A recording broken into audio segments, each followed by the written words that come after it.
Students, कल हम लोगों ने एलिमेंट्री ट्रांसफॉर्मेशन पढ़ लिया था मैट्रिक्स का। मैट्रिक्स के एलिमेंट्री ट्रांसफॉर्मेशन से हमने क्या निकाला था? इनवर्स निकाला था।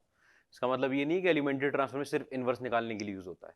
एलिमेंट्री ट्रांसफॉर्मेशन में हमने एक कॉन्सेप्ट भी लगाया कि ए इज इक्वल टू ए आई लिखा आपने, फिर आई को कन्वर्ट करते, इधर वाले ए को, जो अकेला ए था उसको आइडेंटिटी मैट्रिक्स बना दिया, उसी ट्रांसफॉर्मेशन से आई कन्वर्ट हो गया, तो वो दो मैट्रिक्स का प्रोडक्ट आपका आइडेंटिटी के बराबर आ गया, तो इनवर्स निकल आया। हमने एलिमेंट्री ट्रांसफॉर्मेशन करके कुछ एक काम किया, उसमें कॉन्सेप्ट क्या लगा था? A is equal to A I, और अगर A B is equal to I होता है तो B is the inverse of A. वो कॉन्सेप्ट लगा के, ठीक है। तो जैसे क्वेश्चन एक और मैं देख लेता हूं, ठीक है। आपके पास क्या दे रखा है कि अगर आपकी ए नाम की मैट्रिक्स जो है वो क्या है, आपके पास 2 माइनस 3 और 3, और यहां पर 2 2 और 3, और यहां पर 3 माइनस 2 और 2। तो आपसे पूछ लिया किसी ने ए इनवर्स बताओ भाई, एलिमेंट्री रो ऑपरेशन है, elementary column operation, elementary operation से बताओ, एलिमेंट्री ट्रांसफॉर्मेशन रो का लगा लो चाहे कॉलम का, ठीक है। तो आपको पता है कि रो जो है वो कहां प्री मल्टीप्लायर पे काम करेगी, तो आपने ए को लिखा आई ए, ठीक है। तो ए तो लिखा हुआ है मेरे पास 2 माइनस 3 और 3, और यहां पर 2 2 और 3, और यहां पर 3 माइनस 2 और 2 is equal to identity matrix 1 0 0 0 1 0 0 0 1, ठीक है। और यहां पर ए, ठीक है। अब मैं इसको ट्रांसफॉर्म करके बना दूंगा आइडेंटिटी मैट्रिक्स, तो उधर जो ट्रांसफॉर्मेशन होकर बनकर आएगा वो कोई बी मैट्रिक्स बनकर आएगी, वो ए के साथ मल्टीप्लाई हो रही होगी और आइडेंटिटी मैट्रिक्स आ जाएगी, तो वो इनवर्स होगा, ठीक है। तो उसके लिए मैंने क्या बात बताई थी आपको कि पहली चीज आपको क्या करनी है कि अगर आप रो ट्रांसफॉर्मेशन लगाना चाह रहे हो तो आप कॉलम वाइज चलोगे, ठीक है। तो कॉलम वाइज चलना चाह रहे हैं हम। अच्छा, कॉलम वाइज चलने के लिए क्या कर रहा हूं मैं कि मैं पहला इसको वन बनाता हूं। इसको वन बनाने के लिए क्या करा, 2 से डिवाइड लगा दिया, तो आपने लिखा रो वन को 1/2 रो वन। देखना भाई, 1/2 रो वन, तो आपके पास ये निकल कर आया 1, ये निकल कर आया -3/2, और ये आया 3/2, और यहाँ 2 2 और 3 लिखा हुआ है, और यहाँ 3 -2 और 2 लिखा हुआ है, इज इक्वल टू, ये पहली रो में लगा, इधर भी लगेगा 1/2 0 0 0 1 0 0 0 1, और यहाँ पर ए लगा हुआ है, ठीक है। उसके बाद आपको पता है कॉलम वाइज आपको कर देना है, आइडेंटिटी मैट्रिक्स बनानी है, यहाँ जीरो होना चाहिए। यहाँ जीरो करने के लिए क्या किया मैंने कि इसको 2 से मल्टीप्लाई करके सब्ट्रैक्ट कर दिया, तो रो 2 को मैंने क्या लिखा, रो 2 को मैंने लिखा रो 2 -2 टाइम्स रो 1। तो ये 1 है, ये -3, अरे 1, ये 1 है, यहां पर -3/2 है, यहां पर 3/2 है, रो 2 को लिखा -2 टाइम्स रो 1, तो ये तो बन गया 0, ठीक है। इस 2 में से इसका ट्वाइस घटाओगे, 2 में से -3 घटाओगे मतलब तो 5 आ जाएगा। इस 3 में से ट्वाइस घटाओगे उसका तो 0 आ जाएगा, देखो, ठीक है। और ये इसमें कोई बोला 3 -2 और 2, ऐसे यहां पर किया आपने, ये 1/2, ये 0 0 तो लिखा है अपनी जगह पर, ट्वाइस घटा दिया आपने, तो यहां -1 आया, यहां 1 ही आया, यहां 0 ही आया, यहां 0 0 और 1 आया, और ये ए, ठीक है। इतनी बात में कोई तकलीफ नहीं। उसका इसको 0 बनाना है, इसको 0 बनाने के लिए क्या किया, इसको 3 टाइम्स करके इसमें से घटा दिया, तो रो 3 को आपने लिखा कि रो 3 -3 टाइम्स रो 1,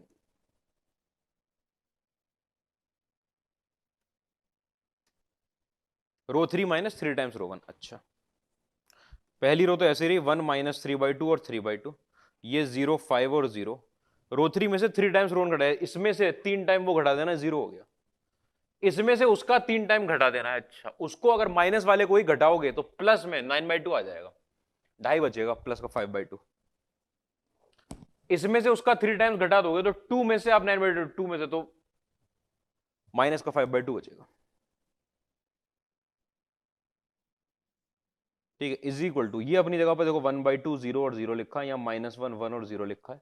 इसमें क्या हुआ कि रो 3 में से आपने रो 3 में से घटाया 3 टाइम्स वो, तो -3/2 यहां आएगा, 0 यहां आएगा और 1 रहेगा, -3/2 0 और 1, और इधर लगा हुआ ए। इतनी बात में देखो तकलीफ नहीं है। उसके बाद फिर क्या करना है, फिर ये पहला कॉलम बन गया आपका, सही हो गया, फिर इसको 0 बनाना है। इसको 0 बनाने के लिए क्या करा जाए, अच्छा, इसको 0 बनाने के लिए 5 को वहां 0 बनाना है, थोड़ी मेहनत लगने वाली है उसमें। आपने क्या किया कि रो 1 को लिखा रो 1 प्लस में 1/5 इंटू 2/3, 1/5 इंटू 3/2 रो टू। देखो मतलब कि रो टू में ये मल्टीप्लाई करो, रो टू में 1/5 मल्टीप्लाई करोगे 1 बन जाएगा, 1 में 3/2 मल्टीप्लाई करोगे 3/2 बन गया, 3/2 बन चुका है ये रो टू के अंदर।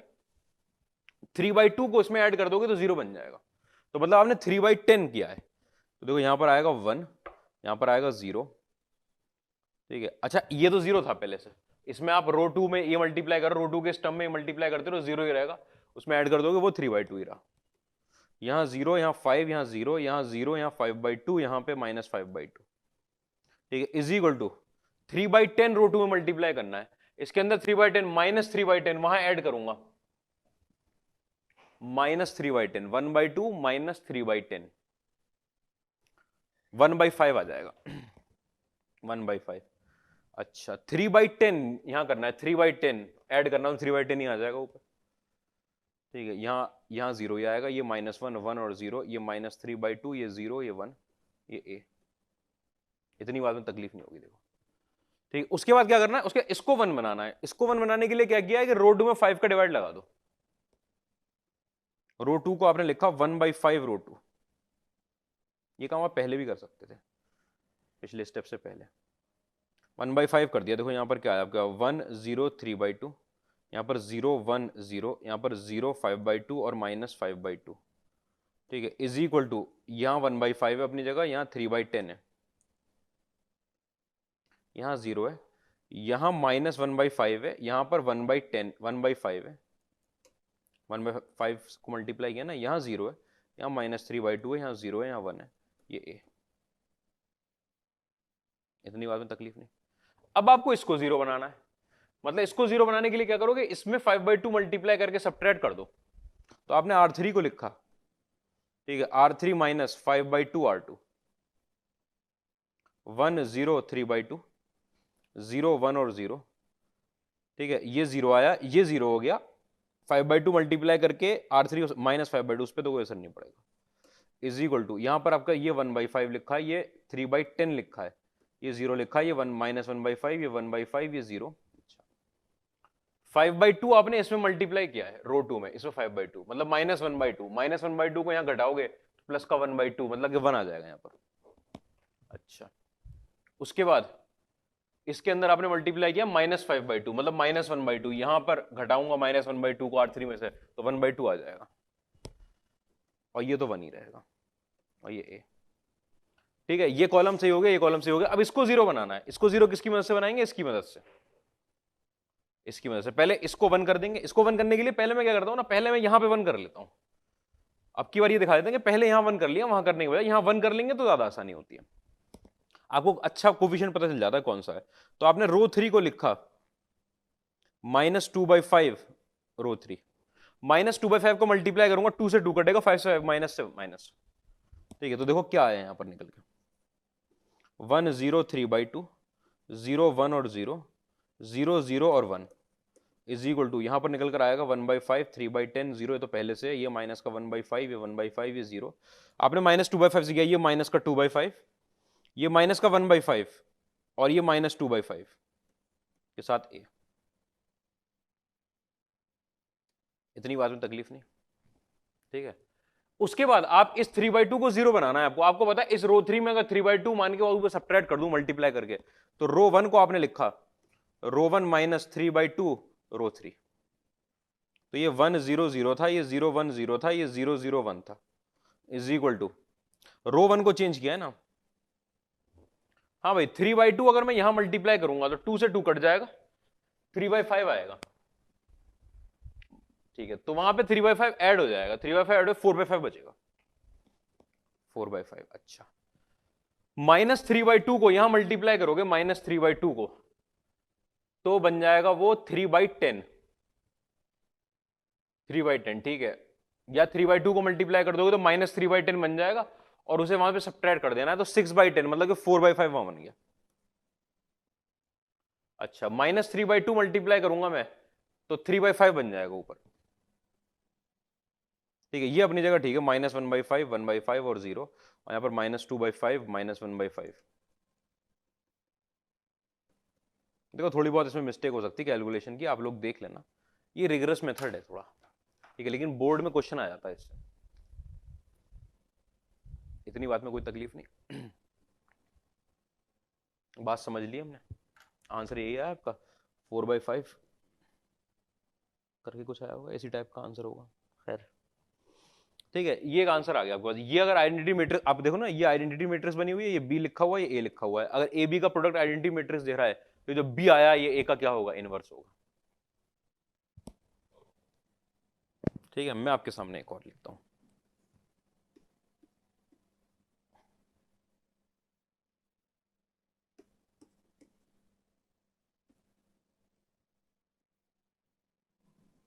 मान लो ये आपके पास ए मैट्रिक्स है, मान लेते हैं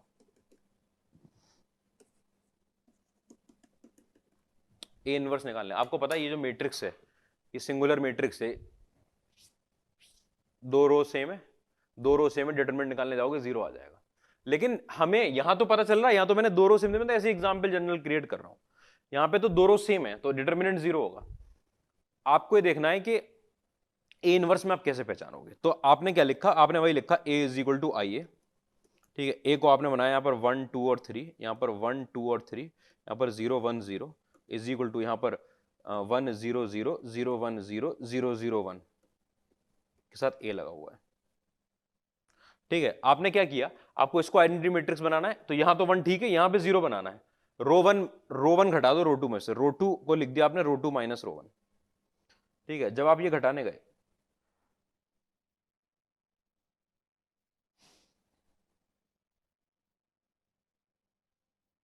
कहां गया क्वेश्चन, घटाने गए, यहां आया देखो 1 2 और 3 है, ये बन गया 0 0 0 बन गए तीनों, 0 1 0। ठीक है, यहां पर आपका ये 1 0 0, ये आपका -1 आएगा, ये 1 आएगा, ये 0 आएगा, ये 0 0 1 आएगा, ये ए। ध्यान समझना बात। अब जैसे ही एक रो आपकी 0 आ गई कंप्लीटली, अब आपने सोचा कि चलो ये 0 ठीक है, इसको अगर आपको 1 बनाना है, इसको 0 बनाना है, तो अभी तो इसमें सब्ट्रैक्ट कर लोगे, इस 1 में सब्ट्रैक्ट कर लोगे, ठीक है, कि इसको 2 टाइम्स मल्टीप्लाई करके, तो वहां पे 0 बन जाएगा। फिर इस 1 को 0 बनाने के लिए कुछ नहीं बचेगा आपके पास। मैं आपको दिखाता हूं कि क्या तकलीफ आएगी। कि आपने लिखा कि अच्छा अब हमें क्या करना है, अब हमें तो रो 1 को लिखा गया, रो 1 को रो 1 माइनस 2 टाइम्स रो 3, रो 3 में 2 मल्टीप्लाई करके सब्ट्रैक्ट कर दिया, क्योंकि आपको पहला कॉलम हो चुका है, दूसरे कॉलम को सही करना है। ये 1 0 0 आया, ये 0 0 1 आया, यहां पर 2 टाइम्स करेंगे 3 0 0 आया, इज इक्वल टू यहां पर आपका -1 1 और 0 लिखा है, 0 0 और 1 लिखा है, और वहां क्या करना है 2 टाइम्स 2 मल्टीप्लाई करके सब्ट्रैक्ट कर देना, 1 ही आएगा, 0 ही आएगा, और यहां -2 आएगा ए। इतनी बात में तकलीफ नहीं। अब पहली बात तो ये है कि आइडेंटिटी मैट्रिक्स बनाने आ रहे हैं, यहां 1 नहीं बना पाओगे आप कहोगे सर बना लेंगे, आप ऐड तो करो एक बार, लो अच्छा चलो ये भी कर दिया, 1 बना लो।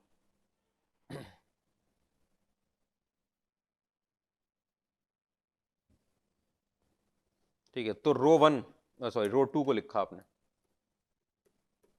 रो 2 प्लस रो 3। ये तो खैर इतना अच्छा एग्जाम्पल था कि इसमें बनता जा रहा है। ये 1 0 और 3 आया, यहाँ 0 1 और 0 आया, यहाँ 0 1 और 0 आया, इज इक्वल टू यहाँ पर 1 0, बल्कि ये करने की जरूरत ही नहीं थी, इतनी मेहनत क्यों कर रहे हैं। रो 2 को रो 3 से रिप्लेस कर दिया, ठीक है, इंटरचेंज कर दिया, ये भी तो कर सकते हैं, इंटरचेंज कर दो आप, इंटरचेंज कर दो, आपके पास यहाँ पर 1 0 और 3 आया, यहाँ पर 0 1 और 0 आया, यहाँ पर 0 0 0 आया, इज इक्वल टू यहाँ पर इंटरचेंज किया है, -1 1 और 0 आया, 1 0 और -2 आया, 0 0 और 1 आया। मैं आपको दिखाना चाह रहा हूँ एक चीज। अब आपको इस 3 को 0 करना है, इस आइडेंटिटी मैट्रिक्स बनानी है, इस 3 को 0 करना है। जरा इस 3 को 0 करने के लिए बता दो कौन सा रो ऑपरेशन लगा लो। इसमें मैं कुछ भी मल्टीप्लाई करके इधर सब्ट्रैक्ट ऐड करता रहूंगा, ये तो 0 लिखे हैं दोनों, ये तो दोनों 0 लिखे, ये वाला 3 कभी 0 बनेगा ही नहीं, ये वाला 3 कभी 0 नहीं बनेगा, और ये 3 0 बनाना है, और यहां पर क्या लाना है आपको, यहां पर 1 लाना है। ये काम आप नहीं कर पाओगे, ये काम आप कहोगे नहीं सर आप इधर 3 लिख दो ना पहले, इसको और इसको ऐड कर दूं। अगर मैंने रो 3 को लिख दिया कि रो 3 में रो 1 ऐड करके लिख दो, तो ये 3 तो आ जाएगा, ये 1 भी तो उतर आएगा नीचे। ये 1 भी तो उधर आएगा। तो इस तरफ अब क्योंकि एक रो 0 बन गई, वो जो पहले बन गई तभी बोल देना था, लेकिन मैं आपको दिखाने जा रहा था तकलीफ क्या आएगी। आप ट्रांसफॉर्मेशन करने जा रहे हो, इस 3 को आप 0 नहीं बना पाओगे आप, क्योंकि नीचे वाली दोनों रो में 0 0 आ चुका है। अगर 0 0 आ चुका है तो किस रो का यूज करूं इसे 0 बनाने के लिए? किसी का नहीं यूज हो सकता, किसी का यूज नहीं हो सकता। ठीक है, तो यहां पर आपको पता चल गया यहां पर कि it can not be convert, elementary operation इसको आइडेंटिटी मैट्रिक्स में नहीं बनाएंगे, कन्वर्टेड टू। अच्छा, ये अगर आइडेंटिटी मैट्रिक्स में नहीं बन सकती, इसका मतलब उधर की दो मैट्रिक्स का प्रोडक्ट ये नहीं आ रहा, आइडेंटिटी मैट्रिक्स नहीं आ रही उधर, जो भी दो मैट्रिक्स बन रही है। इसका मतलब ए के साथ ऐसी कोई मैट्रिक्स नहीं आ रही जिसका प्रोडक्ट आपको क्या दे दे, आइडेंटिटी मैट्रिक्स दे दे। इसका मतलब ए का कोई इनवर्स पॉसिबल नहीं है। ठीक है, तो आप बोलोगे A inverse does not exist. और वो बोलने के लिए कि इफ इन ट्रांसफॉर्मेशन, अगर ट्रांसफॉर्मेशन में आपके पास, ठीक है, एनी वन रो या कॉलम बिकम 0, देन पूरे पूरे तीनों टर्म 0 हो जाए, then A inverse is not possible. Singular ही नहीं रहती फिर। ठीक है, ट्रांसफॉर्मेशन कर करके ले जा रहे हो आप, सिंगुलर नहीं रही फिर। इतनी बात में कोई तकलीफ नहीं है। अच्छा,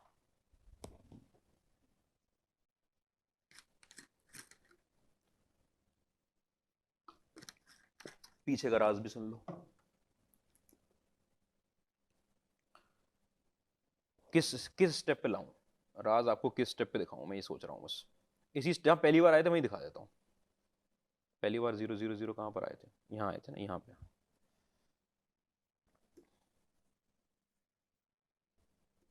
सी बी ए, ठीक है, आपके पास यहां पर लिखा हुआ है C is equal to A B. अगर आपने डिटर्मिनेंट लिया, डिटर्मिनेंट ऑफ C बराबर determinant of A into determinant of B, भाई इन दोनों का प्रोडक्ट इसी के तो बराबर है, तो इन दोनों के प्रोडक्ट का डिटर्मिनेंट ले लूं, चाहे मैं इसका डिटर्मिनेंट ले लूं, दोनों बराबर आएंगे। अच्छा, ये दोनों नंबर लिखे हुए हैं, A और B का डिटर्मिनेंट, ये दोनों नंबर लिखे हुए। अब आप बोल रहे हो जैसे आपने C का डिटर्मिनेंट निकाला, उसके अंदर एक रो 0 पड़ी हुई थी, आपको पता चल गया 0 आ गई। ठीक है, अब वो दो नंबर हैं, मैट्रिक्स में ऐसा नहीं होता कि एक मैट्रिक्स ए और एक मैट्रिक्स बी मल्टीप्लाई हो रही है तो दो मैट्रिक्स का प्रोडक्ट अगर 0 मैट्रिक्स आ गया तो जरूरी नहीं है कोई एक 0 मैट्रिक्स हो, लेकिन डिटर्मिनेंट तो नंबर होता है। ये दो नंबर मल्टीप्लाई होकर 0 दे रहे हैं, तो या तो डिटर्मिनेंट ऑफ ए 0 है, डिटर्मिनेंट ऑफ बी 0 है। अब ए जो थी उसका आप क्या निकालने जा रहे थे? उसी का इनवर्स निकालने जा रहे थे। अगर उसका डिटर्मिनेंट 0 आ गया, उसका निकल नहीं सकता। अब बी क्या है? बी उसका इनवर्स बनाने जा रहे थे, अगर इनवर्स का डिटर्मिनेंट 0 आ गया तो भी नहीं बन सकता, क्योंकि ए और बी एक दूसरे क्या होते हैं? एक दूसरे के इनवर्स होते हैं ना। अगर ए का डिटर्मिनेंट 0 आ गया तब भी नहीं हो सकता, बी का आ गया तब भी, वो इनवर्स की तरफ जा रहा था। किसी भी स्टेप में दो चीजों का प्रोडक्ट 0 आ रहा है, आपको दिख गया। अच्छा, इसका मतलब या तो ए का डिटर्मिनेंट 0 है या बी का डिटर्मिनेंट 0 है, इन दोनों में से किसी का भी डिटर्मिनेंट 0 नहीं होना था, किसी का भी। और बी का तो डिटर्मिनेंट आप निकाल के लिख भी सकते हो, क्या वो 0 आ रहा है? बी का डिटर्मिनेंट तो किसी हालत में 0 नहीं आ रहा, बी का डिटर्मिनेंट तो 1 है। देखो, बी का डिटरमिनेंट तो 1 है, सारस रूल लगा रहा हूं, ये 1 आ गया, 0 0 0 0 0, 1 के बाद सब 0 हो गया, तो बी का तो डिटरमिनेंट, बी का डिटरमिनेंट तो 1 आ रहा है, तो डिटरमिनेंट किसका 0 होगा? दो नंबर का प्रोडक्ट 0 कौन बना रहा है? ये डिटरमिनेंट ऑफ ए बना रहा है। जैसे ही आपको पता चल गया ए का डिटरमिनेंट 0 है, A is a non singular matrix, तो ए इनवर्स होता है adjoint of A upon determinant of A. उसमें से डिटरमिनेंट 0 हो गया तो डिनोमिनेटर में 0 चला गया, इनवर्स एग्जिस्ट नहीं करेगा, इनवर्स एग्जिस्ट नहीं करेगा। तो ये उसके पीछे का सब कॉन्सेप्ट है। ठीक है, ये दिखाने के लिए बस आपका ये एक छोटा सा क्वेश्चन लिया था।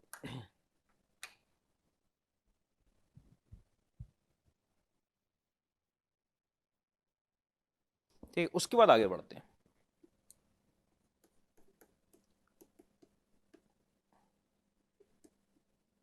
Echelon form of a matrix, इस सब का ना एक्लोन फॉर्म वगैरह का आपके बोर्ड है, ये तो प्योरली पढ़ा जाता है कंपटीशन में, बात अगर आई तो आ सकती है। ठीक है, mainly rank of a matrix निकलती है इधर से, रैंक ऑफ अ मैट्रिक्स। ठीक है, तो echelon form of a matrix पे बात करता हूं मैं कि एक्लोन फॉर्म क्या होती है।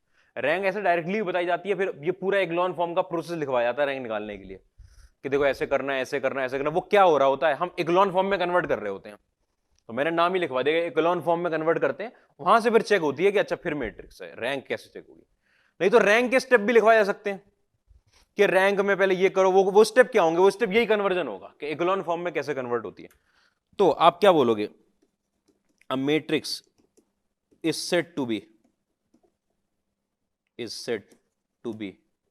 इन echelon form if it follows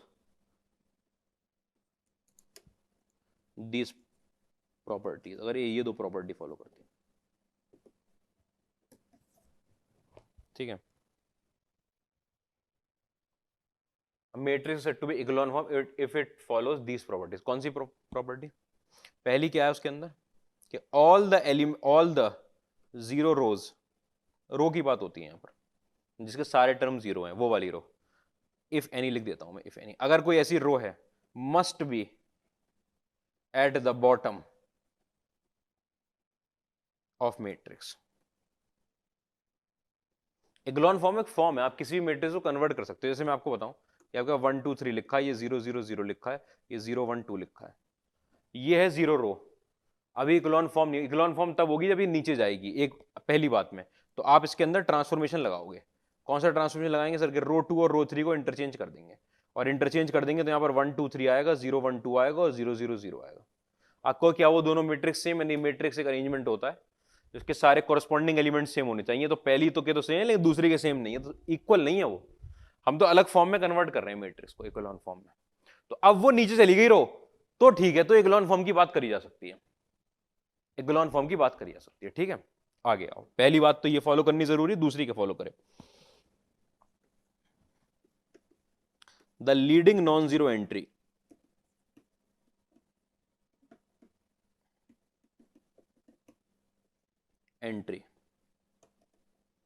in any row, जिसको हम बोलते हैं pivot element.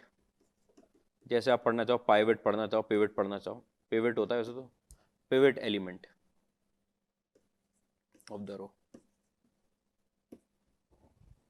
must be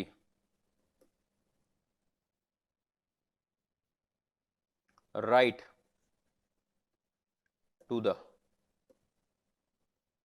pivot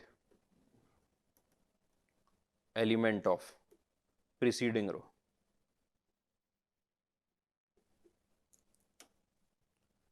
preceding row,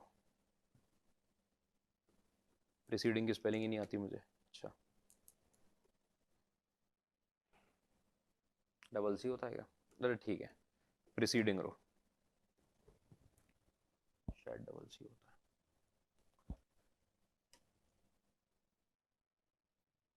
ठीक है।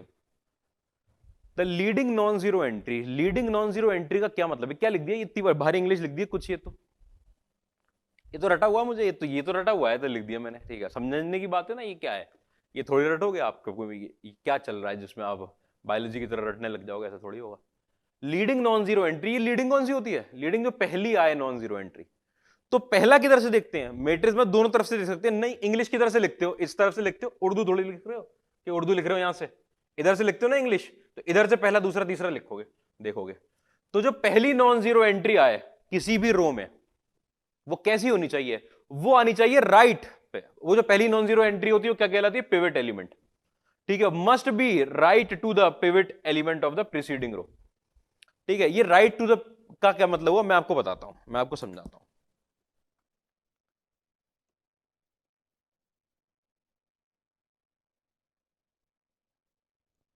ये मैंने बिल्कुल इकोलॉन फॉर्म लिख दी एकदम, मैं आपको समझाता हूं। ये पहली रो की पहली नॉन जीरो एंट्री, पहली रो की पहली एंट्री थी, वही नॉन जीरो हो गई। अगर वो ना होती, कोई मान लो ये होती पहली रो, तो ये वाली एंट्री नॉन जीरो होती। तो ये जो पहली नॉन जीरो एंट्री आती है ना, उनसे में कोई मतलब नहीं, वो जीरो आते रहे नॉन जीरो आते रहे, कोई मतलब नहीं है। The leading non zero entry, जो पहली नॉन जीरो एंट्री आएगी, ठीक है, वो क्या कहलाती है? पिवट,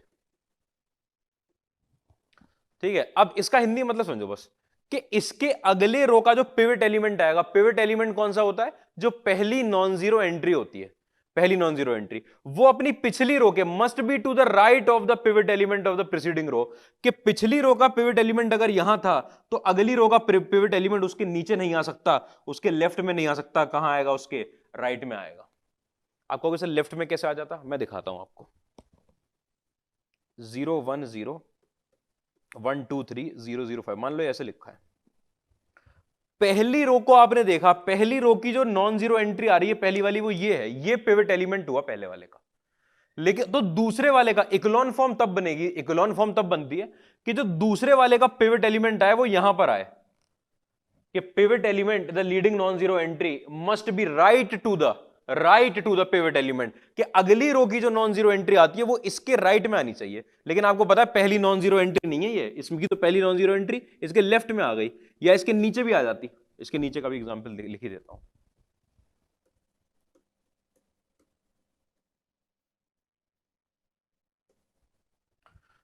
ये पहली रो की नॉन जीरो एंट्री थी, लीडिंग नॉन जीरो एंट्री हो गई, ये हो गया पिवट एलिमेंट। दूसरी रो में जो पिवट एलिमेंट आना चाहिए था वो इसके राइट में आना चाहिए था यहां पर, लेकिन वो यहीं आ गया, तो ये इकोलॉन फॉर्म नहीं है, ये इकोलॉन फॉर्म नहीं है। फिर जो तीसरी रो में, जैसे यहां पे है, पहली रो में जो आया उसके राइट में आया, फिर जो दूसरी रो में आया उसके नीचे नहीं आया, उसके भी कहां पर आया, राइट में। तो ये ऐसा the leading non zero entry in any row, किसी भी रो की लीडिंग नॉन जीरो एंट्री कैसी होनी चाहिए, जिसको हम पिवट एलिमेंट बोलते हैं, वो होना चाहिए must be to the right. किसके राइट में होना चाहिए, पिछली वाली रो, ऊपर वाली रो के पिवट एलिमेंट के राइट में होना चाहिए, उसके नीचे नहीं हो सकता।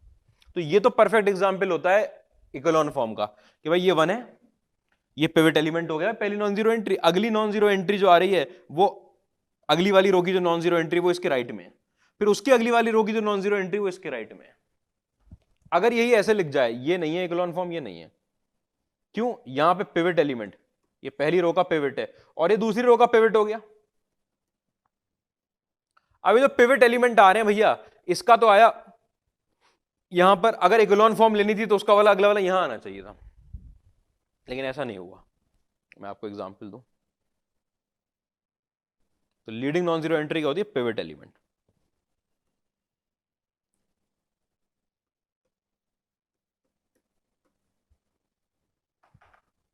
नॉन जीरो एंट्री,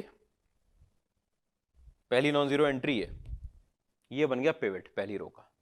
अब अगली रो का जो पिवट आना चाहिए था वो इसके राइट में आना चाहिए, तो देखो 0 0 पिवट होता है नॉन जीरो एंट्री, ये राइट में ही है, कोई तकलीफ नहीं। लेकिन उसकी अगली रो का राइट में आना चाहिए था, राइट में आना चाहिए, वो तो यहां आ गया, तो यहां आ गया, बहुत तकलीफ हो गई। या फिर आप ऐसे देख सकते हो,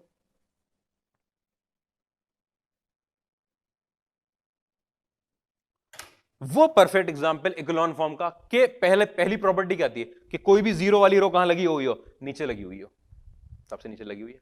पिवट एलिमेंट जो आना चाहिए वो कैसे आना चाहिए, पहला पिवट एलिमेंट, अगली रो का जो पिवट एलिमेंट आएगा वो इसके राइट में आएगा। पिवट एलिमेंट कौन सा होता है, जो पहली नॉन जीरो एंट्री होती है, इस तरफ चल रहे होते हैं, वो इसके राइट में आएगा, देखो राइट में आया। ठीक है, बात समझ रहे हो। तो non zero term, that is, क्या बात है, ये सारी बात है क्या,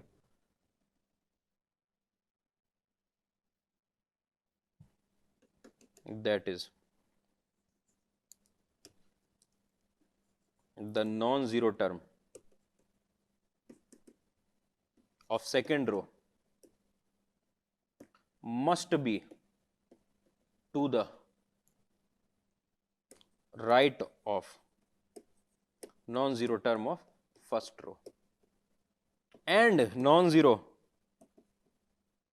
term of third row must be to the right of non-zero term of second row.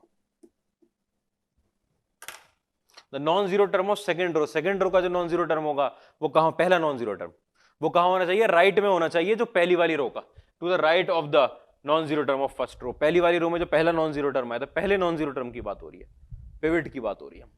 ये मतलब है इस बात का कि पहली वाली रो में कहीं आपने देखा नॉन जीरो टर्म आ गया, पिवट आ गया, अगली रो का जो नॉन जीरो टर्म आए पहला वाला वो इसके राइट में आए, आपको राइट दिख रहा होगा इधर से, राइट, ठीक है। फिर उसकी अगली रो का जो है वो उसकी राइट में है, उसकी अगली रो का जो है उसकी राइट में, n बाई एन की मैट्रिक्स बनी हुई है, सब राइट में आते चले जाएंगे।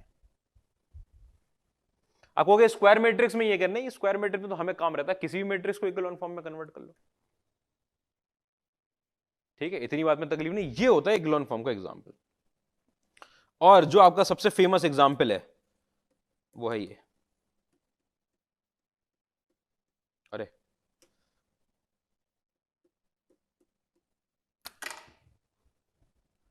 पिवट एलिमेंट, दूसरी रो का पिवट एलिमेंट, तीसरी रो का पिवट एलिमेंट, दूसरी रो का पिवट एलिमेंट पहली वाली रो के पिवट एलिमेंट के राइट में, तीसरी रो का पिवट एलिमेंट पहली वाली रो के पिवट, दूसरी वाली रो के पिवट एलिमेंट के राइट में। Common example, identity matrix is the most common example.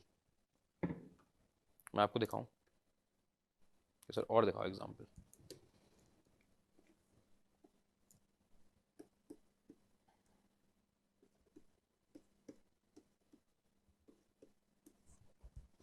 Pivot element non zero row, सबसे जीरो रो वाली रो सबसे नीचे, इक्लोन फॉर्म का एग्जाम्पल। अब किसी के दिल में आया सर दो हो जाए जीरो रो, तो लो,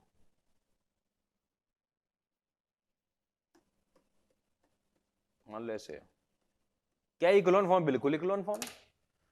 पिवट एलिमेंट जो आ रहा है पहले वाली रो का, वो ये आखिरी एलिमेंट आ रहा है, और दूसरी वाली दोनों पिवट एलिमेंट है ही नहीं, हो तो जीरो रो है, मतलब पिवट एलिमेंट ही नहीं है, जीरो रो नीचे लगी हुई है, दोनों चीजें फॉर्म, ये कहलाती है इक्लोन फॉर्म किसी भी मैट्रिक्स की।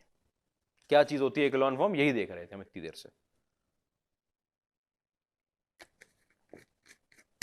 फिर आपके दिल में आए कि सर अगर ये हो जाए,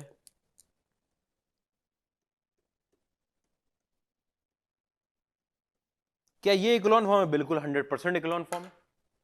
ना पिवट एलिमेंट इसमें आया, ना इसमें आया, ना इसमें आया, इसमें तो दूसरी प्रॉपर्टी का तो काम ही नहीं आया। पहली वाली तो क्या थी कि जीरो वाली रो नीचे लगी हुई, तीनों ही जीरो वाली रो है, पूरे कहीं भी उसको गलत नहीं साबित कर रहा है कि जीरो रो कहीं ऊपर लग जाए, नॉन जीरो रो से ऊपर लग जाए जीरो रो, वो नहीं हो रहा। ठीक है, कहीं ऐसा हो कि दूसरी वाली रो का पिवट एलिमेंट पहली वाली रो के पिवट एलिमेंट से पहले आ जाए, ऐसा भी नहीं हो रहा। दोनों ही प्रॉपर्टी कॉन्ट्रेडिक्ट नहीं हो रही है, तो सेटिस्फाई हो रही है, इसका मतलब। दूसरी वाली के लिए तो पिवट एलिमेंट चाहिए होता है, उसकी तो बात ही नहीं हो पाई यहां पर, क्योंकि आया ही नहीं। ठीक है, इतनी बात में कोई तकलीफ नहीं है।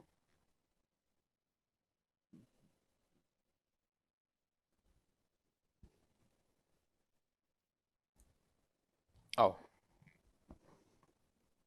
अब इसके अंदर एक चीज फिर आपके पास आती है, रो इक्विवेलेंट मैट्रिक्स।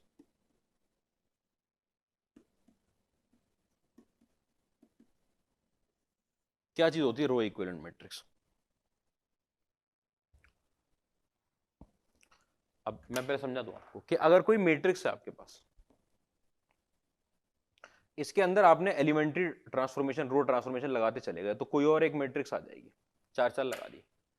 अगर आपने finite number of elementary transformation लगाई, नहीं कि इनफाइनाइट लगे जा रहे हैं, कुछ भी हो, कुछ भी बन गई हो, finite number of elementary transformation लगाए हैं आपने एक मैट्रिक्स में, और वो ट्रांसफॉर्म हो गया, वो तो बदल जाती है मैट्रिक्स, कोई और मैट्रिक्स बन गई, तो ये वाली मैट्रिक्स और वो वाली मैट्रिक्स रो इक्विवेलेंट कहलाएंगे। कि एक मैट्रिक्स में अगर आप finite number of row transformation लगाओ, तो एक दूसरी मैट्रिक्स आ गई, तो जो पहली ओरिजिनल मैट्रिक्स थी और अब ये चार ट्रांसफॉर्मेशन के बाद की मैट्रिक्स, ये दोनों कैसी कहलाती हैं? रो इक्विवेलेंट मैट्रिक्स कहलाती हैं। ठीक है, इसी को लिखने जा रहा हूं मैं, इंग्लिश लिखने जा रहा हूं इसकी।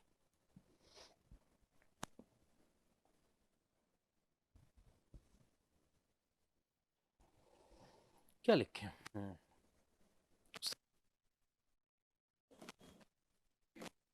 is said to be row equivalent of any matrix A if B is obtained by finite number of elementary row operation in A। कि B को अगर आपने निकाला है A के अंदर finite number of elementary row operation करके, तो B क्या कहलाएगा? B क्या कहलाएगी? B A की रो इक्विवेलेंट कहलाएगी। इक्वल मैट्रिक्स नहीं होती वो रो इक्विवेलेंट एक नाम है जिसका हम यूज करेंगे। ठीक है, रो इक्विवेलेंट मैट्रिक्स। आओ देखते हैं इस पे एग्जांपल।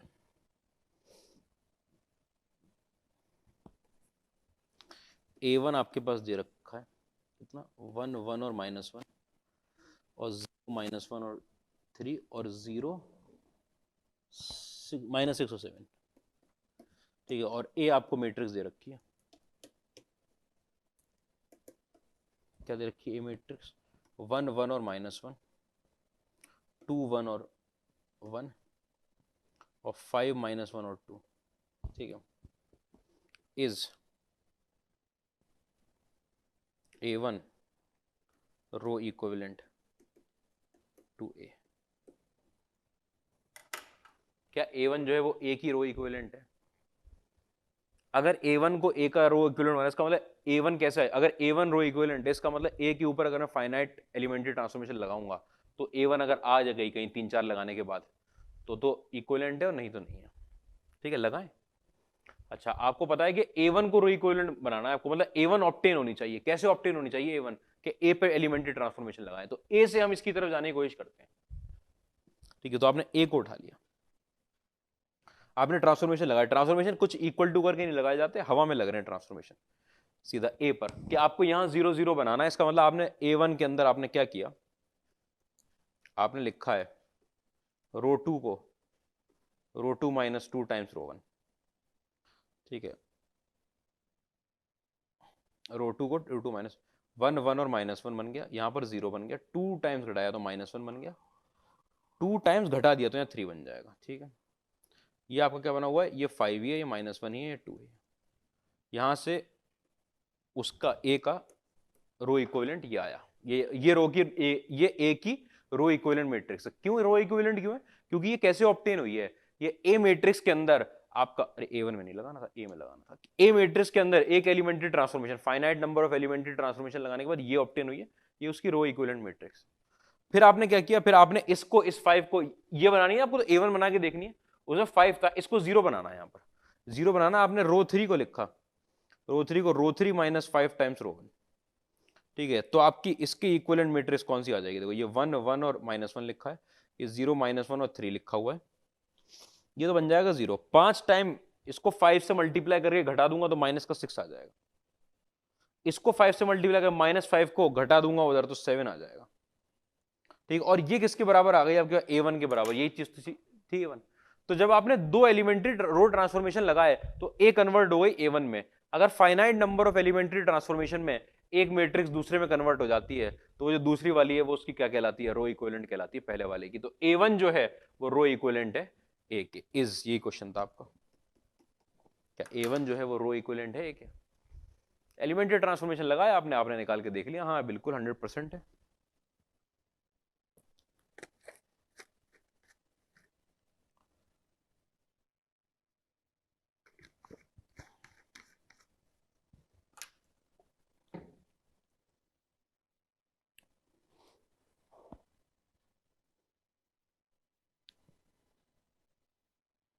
अगली चीज,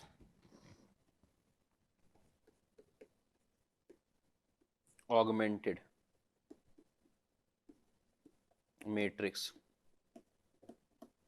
मेथड किस चीज के लिए यूज होता है? To solve system of linear equation. ये अपने आप में पता है क्या चीज है? Augmented matrix method. ये सब चीज आपने पढ़ रखी है, लेकिन आपने दो इक्वेशन में उसे मैट्रिक्स की तरीके से नहीं पढ़ा। ये एलिमिनेशन मेथड है। कौन सा एलिमिनेशन मेथड सर? वो लीनियर इक्वेशन 2 वेरिएबल, हाँ ये वही है 3 में। देखो मैं दिखाता हूं आपको। तो पहली चीज तो आपको दिखनी है ऑगमेंटेड मैट्रिक्स क्या होती है। आपको पता है एक तो मेन चीज होती है, एक ऑगमेंटेड बढ़ाई हुई चीज होती है, कुछ ऐसा होता है। ठीक है, देखो कोई मैंने क्वेश्चन लिया, एग्जाम्पल ले लेता हूँ। ठीक है, अगर लिखा हुआ x plus y minus z, system of linear equation solve करने के लिए करते हैं। 2x plus y plus z is equal to 4 और आपका 5x minus y plus 2z is equal to 6। आपको पता है आपकी इसकी इक्वेशन बनो 1 1 -1 2 1 और 1 5 -1 और 2। ठीक है, इसके साथ आपका आएगा x y और z और इज इक्वल टू यहाँ पर आ जाएगा आपका 2 4 और 6। इतनी बात में तो कोई तकलीफ नहीं। ठीक है, मैं ऑगमेंटेड मैट्रिक्स दिखाता हूँ आपको। क्या आपको पता है ये A है, ये B है और ये X है। ऐसे ही तो लिखते थे A B और X में। अगर आपने कोई मैट्रिक्स बनाई ऐसे करके A और यहां पर B, ये क्या लाइन क्या खींच दी है? लाइन ऐसी खींची रहेगी। ये लाइन ऐसी भी बनाते हैं या फिर आप इसको ऐसे लिख दो, A डॉटेड लाइन ही बना देते हैं कभी कभी। हम तो सीधी लाइन बनाते हैं, क्या इतनी मेहनत करेंगे डॉटेड लाइन की। तो यहां पर क्या लिखनी है? ये A मैट्रिक्स लिखनी है और इधर क्या लिखना है? B मैट्रिक्स के टर्म थे ना। दो मैट्रिक्स के बीच में से आपने दीवार हटा दी, दो मैट्रिक्स के एलिमेंट साथ में चिपका दिए। तो A के एलिमेंट क्या थे?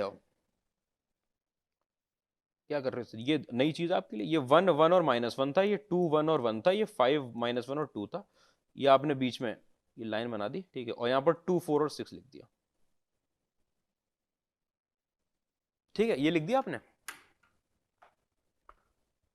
अब ये एक मैट्रिक्स बनी हुई है, पूरी मैट्रिक्स मान लो इसको एक, चलो ठीक है, आपको इक्लोन फॉर्म में कन्वर्ट करना है ए को, ये वाली बी है और ये ए है, ए को इक्लोन फॉर्म में कन्वर्ट करना है। अच्छा, इक्लोन फॉर्म में कन्वर्ट करने के लिए आप इस पूरी ऑगमेंटेड मैट्रिक्स पे एलिमेंट्री ऑपरेशन लगाओगे, तो कन्वर्ट तो ए को करना है, आपके दिल में रहेगा ऐसा कि अच्छा ए को इक्लोन फॉर्म में लाना है, ठीक है, मेरा प्रोसेस ये ए को, मतलब वहां जीरो बने चाहे ना बने, इसको मैं एक रो नहीं लूंगा पूरी मैट्रिक्स की, इतनी को एक रो लूंगा, ये पूरा जीरो बन जाए अगर जीरो बनाना है आखिरी टर्म, ठीक है, उससे मुझे मतलब नहीं है।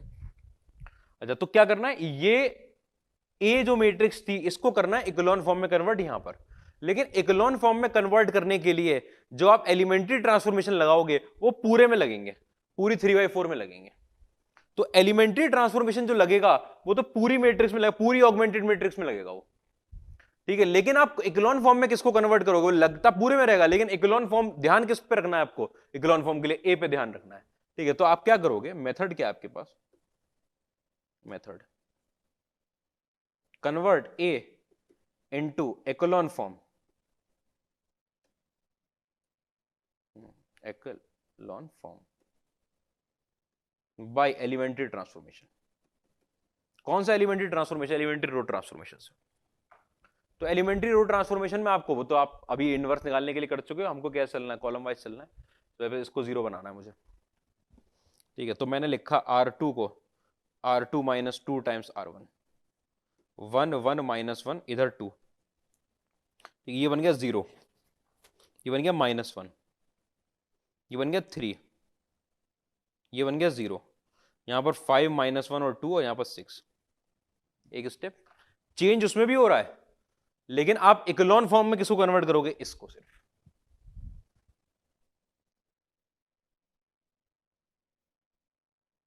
ठीक है। उसके बाद क्या प्रोसेस लगाना है, इस 5 को बनाना है, तो आपने रो 3 को लिखा, रो 3 को रो 3 -5 टाइम्स रो 1, 1 1 और -1, यहां 0 -1 और 3, यहां पर 0, 5 मल्टीप्लाई करूंगा यहां पर 5 हो जाएगा, -1 में से -5 कर देंगे, माइनस का 6 आ जाएगा। अच्छा, यहां पर 5 मल्टीप्लाई होगा -5, 2 में से -5 घटाऊंगा 7 हो जाएगा, ठीक है। अरे ये बंद क्यों कर दिया मैंने, ये 2 अपनी जगह, ये 0 अपनी जगह, 6 के लिए क्या किया आपने कि 5 मल्टीप्लाई किया यहां पर, और 6 में से अगर आपने 10 घटा दिया तो -4 आ जाएगा। और क्या हो रहा है सर, ये हो रहा है एलिमिनेशन मेथड। आप देखो कि दूसरी इक्वेशन के अंदर से x का कोफिशिएंट y का कोफिशिएंट 0 हो गया, x का कोफिशिएंट x का कोफिशिएंट, दूसरी और तीसरी में से इक्लोन फॉर्म में कन्वर्ट करना है। अच्छा अच्छा, अलग से मैंने क्वेश्चन नहीं दिखाया इक्लोन फॉर्म का, क्या मैं इसको आइडेंटिटी में कन्वर्ट कर रहा हूं क्या, नहीं, आपके दिल में आ जाएगा आइडेंटिटी, वो भी एक मेथड है, वो भी एक मेथड है, ठीक है। आइडेंटिटी में कन्वर्ट करना है क्या, नहीं, तो इसको 0 बनाना है क्या मुझे, नहीं, इसको 0 नहीं बनाना, तो फिर क्या करना है, इसको 1 बनाना है क्या, नहीं, इसको भी 1 नहीं बनाना। ये क्या कर रहे हो सर, अभी तो आप ये कर रहे थे, अरे वो मैं इनवर्स निकाल रहा था, इसको मुझे आइडेंटिटी मैट्रिक्स बनाना था, अभी मुझे इसको आइडेंटिटी मैट्रिक्स नहीं बनाना, मुझे इसको इकोलॉन फॉर्म में कन्वर्ट करना है। तो यहां 0 क्यों बनाए, क्योंकि ये पिवट एलिमेंट आ गया, इसके नीचे कोई नॉन जीरो एलिमेंट नहीं आ सकता था। अब अगला वाला पिवट इसके राइट में, कोई तकलीफ ही नहीं है, बिल्कुल सही है। अब तो सिर्फ इसको हटाना है, अब तो सिर्फ इसको हटाना है, इसको 0 बनाना है। क्यों 0 बनाना है, क्योंकि सेकंड रो का जो पिवट है उसके राइट में होना चाहिए, थर्ड रो का पिवट उसके नीचे नहीं हो सकता, तो इसको 0 बनाना है। इसको 0 बनाने के लिए क्या करेंगे भाई, 6 से मल्टीप्लाई करके सब्ट्रैक्ट कर देंगे। रो 3 को आपने लिखा रो 3 -6 टाइम्स रो 2, तो पहली वाली रो तो ऐसे ही रही, 1 1 और -1, यहां पे लगा हुआ है 2, दूसरी रो भी 0 -1 और 3, यहां पे लगा हुआ है 0, तीसरी रो में यहां तो आया 0 भाई, 6 से मल्टीप्लाई करते रहो तुम, इसको कर लो सब्ट्रैक्ट, क्या फर्क है, इसको 6 से मल्टीप्लाई करोगे -6 हो जाएगा, -6 को सब्ट्रैक्ट करूंगा -6 से, -6 + 6 कितना आ जाएगा, 0, इसको 6 से मल्टीप्लाई करूंगा 18 हो जाएगा, 7 में से 18 जाएगा अरे 7 में से क्या भेज रहे हैं, 18 को भेज दे रहे हैं शायद, 7 में से कितना आ जाएगा, 11, 7 - 18 -11, बहुत बढ़िया है। अच्छा यहां 6 से मल्टीप्लाई किया मैंने, कितना बन गया यहां पर 12 बन गया, -4 -12 -4 -16, देखो इतना आएगा सही, मेरे ख्याल से मैं ठीक कर रहा हूं। √2 में से √2 को 6 से मल्टीप्लाई करना, अच्छा इसको करेंगे तो -4 ही रहेगा। क्या किया सर, ये आइडेंटिटी में कन्वर्ट नहीं किया, यहां 0 क्यों नहीं बनाया और यहां 1 क्यों नहीं बनाया? आइडेंटिटी में नहीं कन्वर्ट करना था, इकोलॉन फॉर्म में करना था। उसके लिए क्या चाहिए, एलिमेंट्री ट्रांसफॉर्मेशन, जैसे इनवर्स निकालने के लिए किए थे। अच्छा तो ट्रांसफॉर्मेशन करने में इकोलॉन फॉर्म की खास बात क्या है कि अगर कोई 0 रो आ रही होती तो वो नीचे आती, वो तो आ नहीं रही है। आपको अगर ये पिवट मिल गया तो इसके नीचे के बाकी सारे टर्म, पिवट के नीचे के सारे टर्म 0 रहते हैं। पिवट के नीचे की जो जितनी भी रो आ रही हैं उनके सारे जो नीचे वाले एलिमेंट है वो 0 हो जाएंगे। ये पिवट आ गया, इसके नीचे वाली रो के सारे एलिमेंट 0, ये पिवट आ गया और कोई रो होती तो 0 हो जाता। तो यहां से आपको ये वाली बात भी समझ में आ रही है कि elements below to the pivot, elements below to pivot must be 0, must be 0 echelon form के लिए। ये वर्किंग रूल ये होता है कि पिवट के नीचे का एलिमेंट 0 कर दो, पिवट आ गया था, नीचे का एलिमेंट 0। क्या अगर यहां पर 2 होता उसे 1 बनाते क्या? नहीं, आइडेंटिटी मैट्रिक्स नहीं बना रहे हैं, वो 1 ही था, वो अलग बात है। उसके बाद सर इक्वेशन कैसे सॉल्व हुई, अब मुझे बताओ। अब इसको वापस कन्वर्ट करना, ये था आपका ए, रो इक्विवेलेंट मैट्रिक्स आ चुकी है, ठीक है।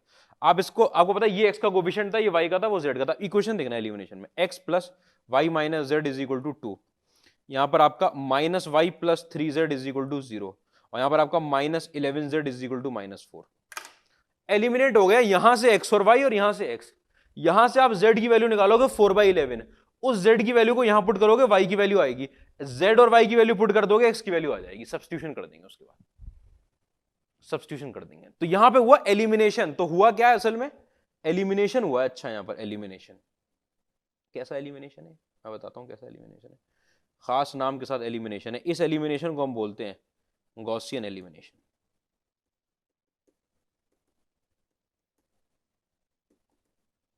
Gaussian elimination, augmented matrix method जो है वो क्या है, गॉसियन। उसके अंदर कौन सा एलिमिनेशन होता है, गॉसियन एलिमिनेशन। ये गॉसियन एलिमिनेशन मेथड भी कहलाता है कि आपने ऑगमेंटेड मैट्रिक्स बनाई, उसके अंदर आपने इनको ऐसे करना शुरू किया, उससे क्या बन गई, इक्वेशन बिल्कुल छोटी हो गई, इनको मैंने वापस इक्वेशन में लिख दिया। कोई असर नहीं पड़ेगा? नहीं, कोई असर नहीं पड़ेगा। क्यों नहीं पड़ेगा सर? सर असर क्यों नहीं पड़ेगा, मैट्रिक्स तो चेंज हो जाती है। मैट्रिक्स तो चेंज हो गई, क्या ये आज ए मैट्रिक्स है? नहीं। तो इनको वापस कोएफिशिएंट में कैसे लिख दिया आपने? किया क्या, आपसे सोचो। आपने इक्वेशन की एलएचएस और आरएचएस में सेम ऑपरेशन लगाए। ये इक्वेशन का एलएचएस था, ये आरएचएस था। अगर एलएचएस और आरएचएस में सेम ऑपरेशन लगाओगे इक्वेशंस पे तो असर नहीं पड़ता, तो इक्वेशन पे असर नहीं पड़ा। कोई कहे क्या ये ए मैट्रिक्स थी? मैंने लिख दिया इसको दिखाने के लिए कि इधर ए थी उधर बी थी। क्या ये ए मैट्रिक्स और असली वाली ए मैट्रिक्स सेम है? नहीं। मैट्रिक्स बराबर तब होती है जब उनके सारे कोरेस्पॉन्डिंग टर्म बराबर हो। ये वो मैट्रिक्स नहीं है।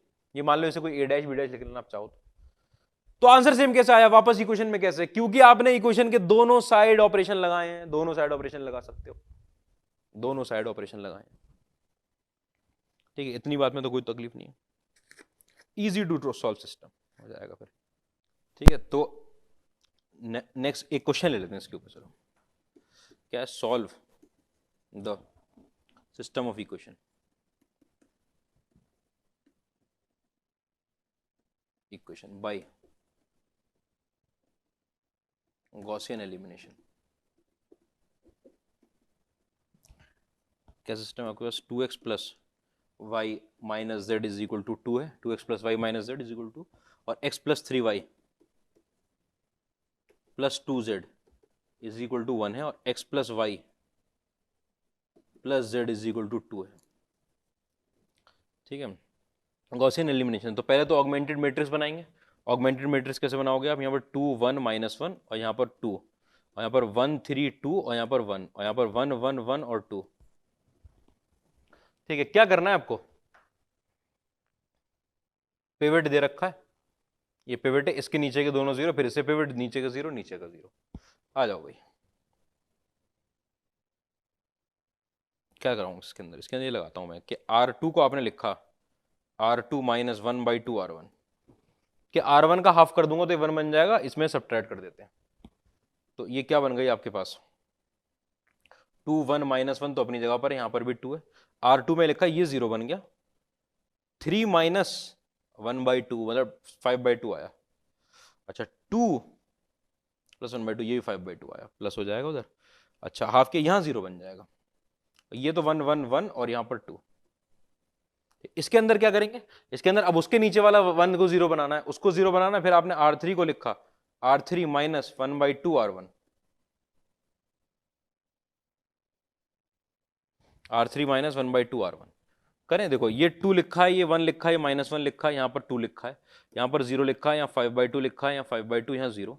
तो ये R3 को माइनस 1/2 R1, तो ये 0 बन गया, माइनस 1/2, तो यहाँ पर 1/2 आ गया, प्लस 1/2, यहाँ 3/2 आ गया, और यहाँ 1 आ गया।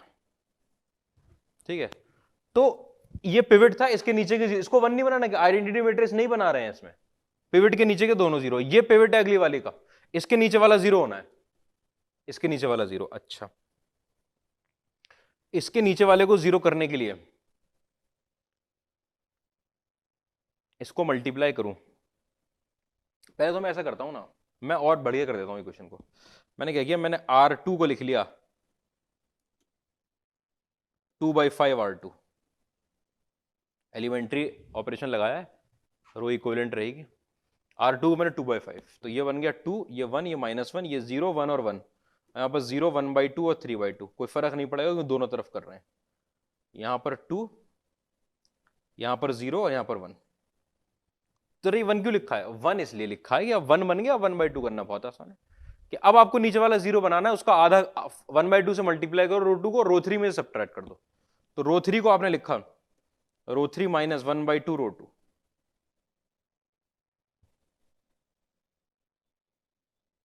ठीक, क्या निकल कर आएगा आपके पास, रो 3 माइनस 1/2 रो 2 इक्वल टू, ये 2 है, ये 1 है, ये -1 है, यहाँ पर 2 आया ही है, ये 0 है, 1 है और ये 1 है, यहाँ 0 आ गया है, कोई तकलीफ नहीं है। यहाँ पर 0 है, यहाँ 0 बन गया, 1/2 करके सब्ट्रैक्ट कर, ठीक है, 1/2 करके सब्ट्रैक्ट करेंगे, यहाँ 1 बन जाएगा, ठीक है, यहाँ 1 ही है। इसको वापस इक्वेशन में लिख दिया मैंने, ये लिख कर आया 2x plus y minus z is equal to 2, यहाँ पर आपके पास y plus is equal to 0 और यहाँ पर z की वैल्यू 1। तो z तो आ गया 1, अगर z 1 आ गया तो आपको पता है y की वैल्यू -1 आ जाएगी, तो यहाँ 2x लिखा हुआ है -1 -1 इज इक्वल टू 2, तो x की वैल्यू 2 आ गई, z की वैल्यू 1, y की वैल्यू -1, x की वैल्यू 2, बिल्कुल सिंपल गॉसियन एलिमिनेशन। मुझे लग रहा है इतनी बात में आपको तकलीफ नहीं होनी है।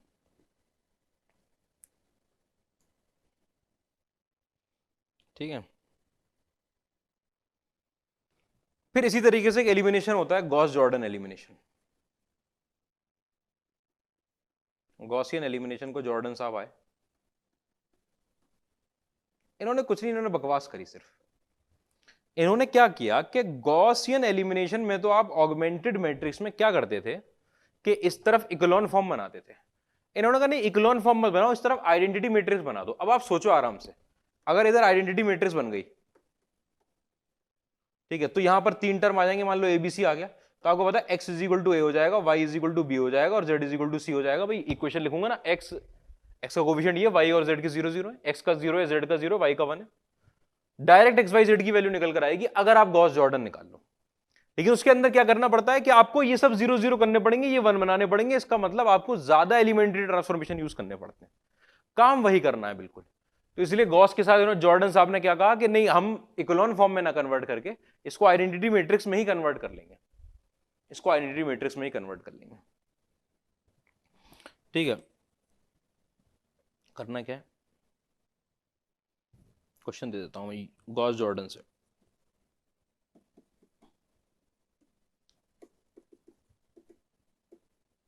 एलिमेंट्री ट्रांसफॉर्मेशन हम लगा लगा के हम क्वेश्चन देख रहे हैं। गॉस जॉर्डन से आपको कौन सा सॉल्व करना है भाई, 3x plus y plus 2z is equal to 31, x plus y plus 2z is equal to 25, और यहाँ पर x plus y plus 3y है ना, x plus 3y, x plus y plus 2z, सब में 2z आ रहा है, ठीक है, इज इक्वल टू 90। क्या करना है यहाँ पर, गॉसियन एलिमिनेशन लगा, गॉस जॉर्डन एलिमिनेशन लगाना है। गॉस जॉर्डन के लिए पहले ऑगमेंटेड मैट्रिक्स मेथड है दोनों, ऑगमेंटेड मैट्रिक्स बनाने के लिए आपने 3 1 2 और 1 3 और 2 और 1 1 और 2, और यहाँ पर आपका 31 25 और 19। ठीक, अब आपको आइडेंटिटी मैट्रिक्स में कन्वर्ट करना है। आइडेंटिटी मैट्रिक्स में कन्वर्ट करने के पहले 3 का डिवाइड लगा दूंगा, R1 को 1/3 R1, क्या बनकर आया 1 1/3 2/3 31/3। ठीक है, यहाँ 1 यहाँ 3 यहाँ 2, यहाँ पर 1 1 और 2, यहाँ पर 25, यहाँ पर 19। ठीक, उसके बाद इसके अंदर रो 2 को लिखा आपने रो 2 माइनस रो 1, रो 2 को लिखा रो 2 में पहली रो 1 1/3 2/3 और यहाँ पर 31/3। ठीक है, यहाँ 0 बन गया, उसमें से घटाओगे 3 में से 1/3 घटाओगे तो 8/3, 2 में से 2/3 घटाओगे 4/3।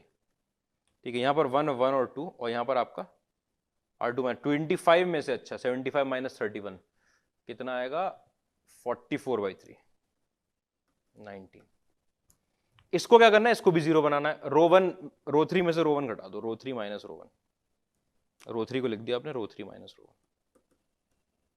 क्या बनकर आई मैट्रिक्स, ये 1 है, ये 1/3 है, ये 2/3 है, यहाँ पर 0 है, ये 8/3 है, ये 4/3 है, यहाँ पर आपका ये 0 बन गया। ठीक है, यहाँ 2/3 बन गया, यहाँ 4/3 बन गया। ठीक है, यहाँ पर क्या है, यह 31/3 है, यहाँ पर 44/3 है।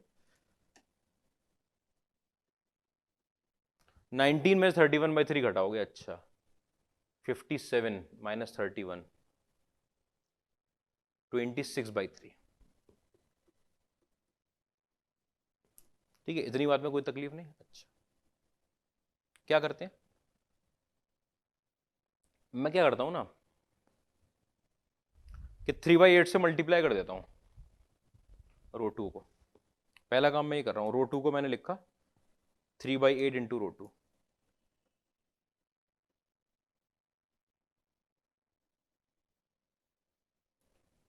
ठीक है, रो 2 को ये लिख दिया, तो ये 1 है, ये 1/3 है, ये 2/3 है और यहाँ पर आ गया 31/3 है। 3/8 के ये तो 0 है ही, 3/8 से करोगे ये 1 बन जाएगा, 3/8 3 से 3 कट जाएगा, ये 1/2 बन जाएगा, 3 से 3 कट जाएगा, ये 11/2 बन जाएगा।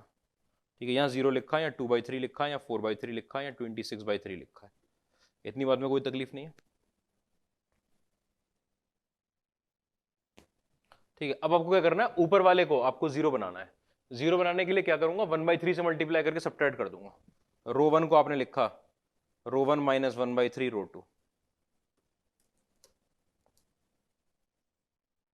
ये तो 1 ही आएगा, 1/3 का ये 0 बन जाएगा।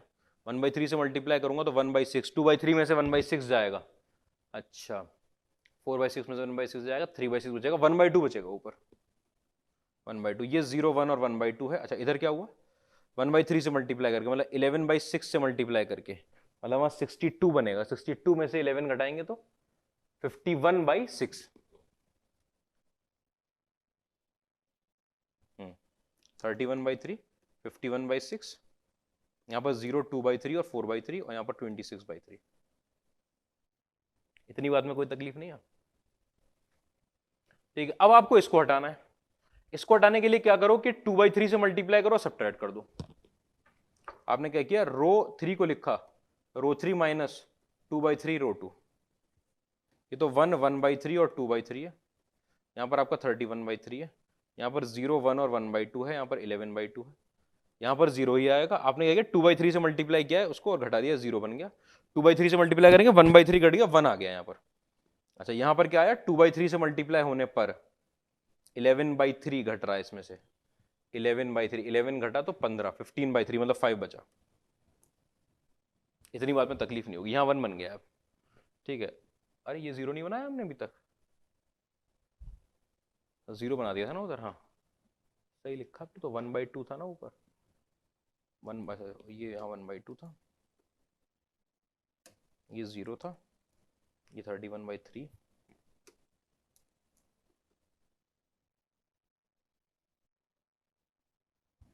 वन बाई थ्री घटाया था ना, 1/3 घटाने पर उधर चेंज नहीं हुआ। अच्छा ये 11/2 ही रहेगा और वो चेंज होगा, रो 1 को लिखा था ना, रो 1 में से 1/3 रो 2, अच्छा 1/3 करेंगे उसका 11/6, 31/3 में से 11/6 जाएगा 31, तो 51/6 वो ऊपर आता है, 51/6, 51/6 17/2 आ गया, 3 से काट दिया। ठीक है, फिर इस 1/2 को आपको 0 बनाना है। कैसे करें कि इसको आधा कर, हाफ करके इसमें से घटा दो। R1 को लिखा आपने R1 माइनस 1/2 R3। R1 को ये 1 आएगा, ये 0 आएगा, ये 0 हो जाएगा। 5/2 को अगर मैं घटा रहा हूँ 17/2 से 12/2 मतलब 6। ठीक है, ये 0 है, ये 1 है, ये 1/2 है, यहाँ पर 0 0 और 1 है, यहाँ 11/2 है, यहाँ पर 5 है।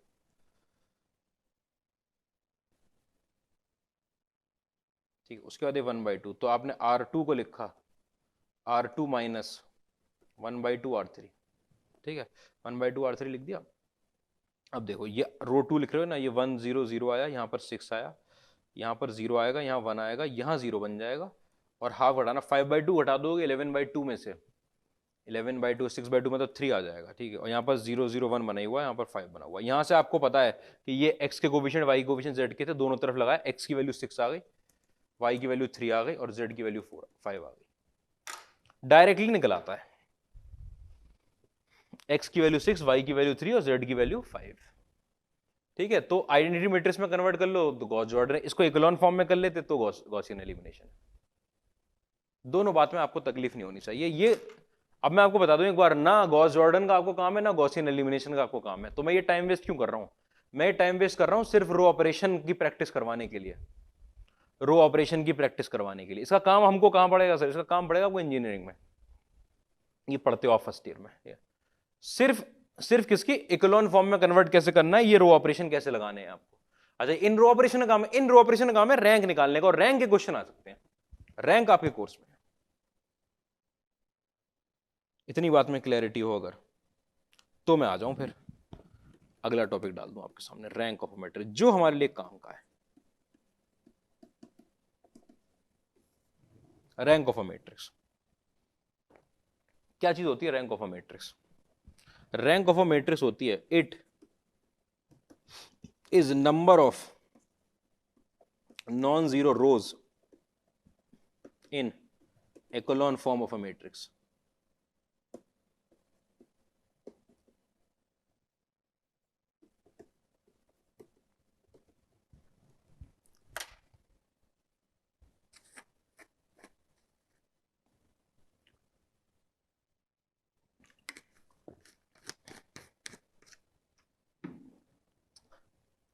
कि कितनी नॉन जीरो रोज है आपको सर इकोलॉन फॉर्म में तो नॉन जीरो रोज ही आती है, नहीं ऐसा जरूरी नहीं है। इकोलॉन फॉर्म की पहली प्रॉपर्टी ये थी कि जो जीरो रो से नीचे लगा दो, अगर आपकी जीरो रो, कोई रो जीरो बन जाएगी तो उसे आप नीचे लगा लोगे।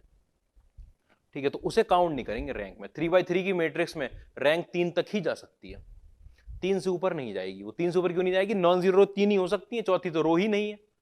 मिनिमम कितनी आ सकती है? 0 रैंक। 0 कैसे चली जाएगी? अरे तीनों रो 0 हो जाए। ठीक है, 1 भी जा सकती है, नीचे की 2 रो 0 है, ऊपर वाली 1। तो इसका मतलब जिस रो के अंदर एक भी नॉन जीरो एलिमेंट आ गया उसको आप रैंक में गिनोगे कि पहली रो में आ गया नॉन जीरो एलिमेंट, वो एक हो गई, दूसरी में आ गया वो दूसरी हो गई, तीसरी में नहीं आया तो दो, रैंक कितनी रह गई? 2 रह गई, 2 नॉन जीरो रो थी। तो आपको ऐसे देखना है। तो मैंने तो इतनी मेहनत करी नहीं। अभी इकोलॉन फॉर्म लिखने के बजाय पता है क्या लिखवाया जाता? वो लिखवाया जाता कि number of non zero rose when matrix is converted in, वो एक पूरी फॉर्म लिखवा दी जाती जो इकोलॉन फॉर्म लिखवाई गई थी ना, वो अगर इकोलॉन फॉर्म ना पढ़ाई जाए तो number of non zero rows in echelon form, जब आप इकोलॉन फॉर्म में कन्वर्ट कर लोगे जितनी नॉन जीरो रोज हैं उसे क्या बोला जाता है? रैंक ऑफ अ मैट्रिक्स बोला जाता है। Number of non zero rows in rank of matrix. बस इतनी सी बात है। आओ क्वेश्चन देख लेते हैं। Find the rank of the matrix. किस मैट्रिक्स की रैंक निकालनी है आपको? A is equal to 1 2 4 3, 3 minus 1 2 minus 2, 5 minus 4 0 minus 1। ठीक है, आपको बहुत दिल है, रैंक ऑफ ए ऐसे लिखा जाता है। ठीक, it lies between 0 to n, जहां पर n क्या है आपका? Number of rose. ऑर्डर नहीं है, मैट्रिक्स एक ही जितनी नंबर ऑफ रोज थी मैक्सिमम। जैसे ऑर्डर तो इसका 3/4 है, तो 4 तो जाएगी नहीं, रैंक 3 रो है तो 3 ही जा सकती है। इसीलिए मैंने आपको स्क्वायर के अलावा मैट्रिक्स दिखा रहा हूं मैं। 0 कब जा सकते? तीनों 0 बन जाती रो इकोलॉन फॉर्म में कन्वर्ट करने के बाद। आओ इकोलॉन फॉर्म में कन्वर्ट करते हैं। बिल्कुल बेसिक सी चीज है रैंक। उसमें बस नहीं पता हो, इकोलॉन फॉर्म के बारे में नहीं पता, इकोलॉन फॉर्म, क्योंकि इकोलॉन फॉर्म पढ़ाने के बाद उस पर क्या इकोलॉन फॉर्म में क्वेश्चन में करवाता, कन्वर्ट करवा करवा के, ठीक है, इसलिए मैंने गॉस जॉर्डन और वो पढ़ा दिया, गॉसियन एलिमिनेशन। गॉसियन एलिमिनेशन में आपको इकोलॉन फॉर्म बनानी होती है, आपने एक चीज भी सीख ली, आपकी इकोलॉन फॉर्म भी आ गई, ठीक है। अच्छा, ये सब चीजें इस बात पे डिपेंड करती हैं कि आपको एलिमेंट्री ट्रांसफॉर्मेशन कितना आता है। एलिमेंट्री ट्रांसफॉर्मेशन आपको एनसीईआरटी वाले टॉपिक से आ गए, इसमें ए इनवर्स निकालते थे, ठीक है। अब अगर इकोलॉन फॉर्म में कन्वर्ट करना है, आपको पता है ये रहा पिवट, इसको जीरो बनाओ, पिवट के नीचे के सारे, नीचे की सारी रो में जो उसके नीचे के टर्म आएंगे, नीचे वाली जो रो आ रही है वो जीरो बनने हैं। आपने इसके अंदर पहला ट्रांसफॉर्मेशन लगा दिया भाई, क्या आपने R2 को लिखा R2 माइनस 3 टाइम्स R1, ठीक है। ए की जो वैल्यू निकल कर आई आपके पास वो 1 2 4 3, 3 टाइम्स घटाना है भाई, ये जीरो बन गया। 3 टाइम्स 6, इसमें से घटाया -1 में 6, -7 बन गया। 3 घटाया 12, 2 में से 12 घटाओगे तो कितना बचेगा, -10 बचेगा।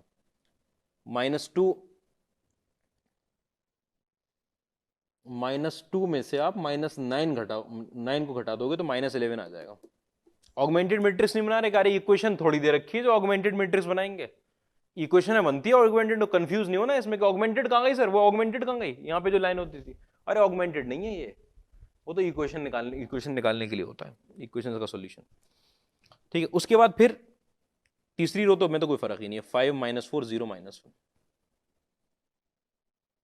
ठीक है। फिर आपने क्या लिया कि रो 3 को लिख दिया आपने, रो 3 -5 टाइम्स रो 1, तो ए जो एक इक्विवेलेंट मैट्रिक्स चल रही है, ठीक है। ये आपका 1 2 4 और 3 आया, ये 0 -7 -10 और -11 आया, यहाँ पर 0 बन गया, ठीक है। 5 मल्टीप्लाई करोगे आप तो 10 बन जाएगा, -4 में से -14 आ जाएगा यहाँ पर, ठीक है। अच्छा, रो 3 -5 टाइम्स रो 1, इसमें से 5 टाइम घटाओगे तो माइनस का 20 आ जाएगा, 5 टाइम्स -15, -1 -15, माइनस का 16 आ जाएगा।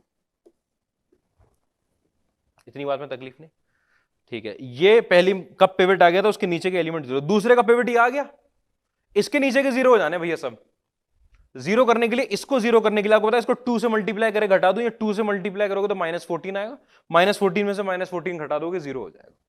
आपने फौरन लिख दिया कि रो 3 को हम लिख लेंगे रो 3 -2 टाइम्स रो 2। तो सर इसको जीरो क्यों नहीं बना रहे, अरे आइडेंटिटी मैट्रिक्स नहीं बन सकती है, ये स्क्वायर ही नहीं है जो आइडेंटिटी मैट्रिक्स बने, ये आइडेंटिटी नहीं बनानी, आपको इकोलॉन फॉर्म में करना, पहले पिवट उसके नीचे के सब जीरो, अगला पिवट यहां पर आएगा, राइट में आना चाहिए, उसके आ गया, उसके नीचे के जीरो हो जाने चाहिए क्योंकि उसका अगला पिवट आगे आना चाहिए, ठीक है। आओ भाई, क्या लिखा आपने, अब ए इक्विवेलेंट हो गया आपके पास, ये 1 2 4 और 3, ये आपका 0 -7 -10 और -11, ठीक है। यहां पर 0, 2 से मल्टीप्लाई कर घटाओगे 0, 2 से मल्टीप्लाई कर घटाओगे 0, 2 से मल्टीप्लाई कर घटाओगे -16 + 22 6, ठीक है, ये आ गया। अब आपने कहा कि वहां तो 6 आ गया, अच्छा इकोलॉन फॉर्म है क्या ये, हाँ बिल्कुल परफेक्ट इकोलॉन फॉर्म है, पहला पिवट, अगला पिवट उसके राइट में, उसका अगला पिवट उसके राइट में, ये नहीं कहा है कि जस्ट राइट में होना चाहिए, ये बिल्कुल नहीं कहा है कि जस्ट राइट में, राइट में होना चाहिए, कितनी भी राइट में हो सकता है वो, कितनी भी राइट में हो सकता है, तो ये बन गई इकोलॉन फॉर्म। अब आपने गिनी कि number of non zero rose, number of zero वो 3 है, तो रैंक ऑफ ए कितनी हो गया, r A is equal to 3।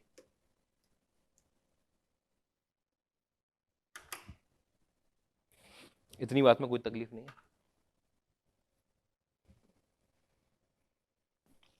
ए की रैंक कितनी हो गई आपकी, 3 आ गई, देख लो कोई परेशानी नहीं होनी चाहिए। रैंक निकालने के लिए क्या किया, इकोलॉन फॉर्म, ये क्या इकोलॉन फॉर्म लिखी सर, बिल्कुल 100% इकोलॉन फॉर्म लिखी, पिवट, अगला पिवट उसके राइट में, उसका अगला पिवट उसके राइट में, कितनी राइट में, कितनी भी राइट में हो सकता है, पहला पिवट यहां था, अगला पिवट सीधा यहां पर आ जाता, कोई तकलीफ नहीं थी, ये जीरो बन जाती। अगर ये वाली रो जीरो आ जाती पूरी, मान लो कंप्लीटली जीरो आ जाता आपके पास, ये कंप्लीटली जीरो आते ही आपको आप कह देते कि 2 नॉन जीरो रो हैं, तो आपकी रैंक कितनी होती, आपकी रैंक हो जाती 2, यहां पे 3 हो गई, rank of a matrix, number of non zero rows in echelon form of a matrix. अगला, determine the rank of A for different value of lambda की अलग अलग वैल्यू के लिए, अलग अलग कौन सी वैल्यू, वो आपको डिसाइड करना है कौन सी वैल्यू, यहां आया लेमडा, यहां 1, यहां 0, यहां 3, लेमडा -2 1, यहां पर कितना आया 3 टाइम्स लेमडा +1,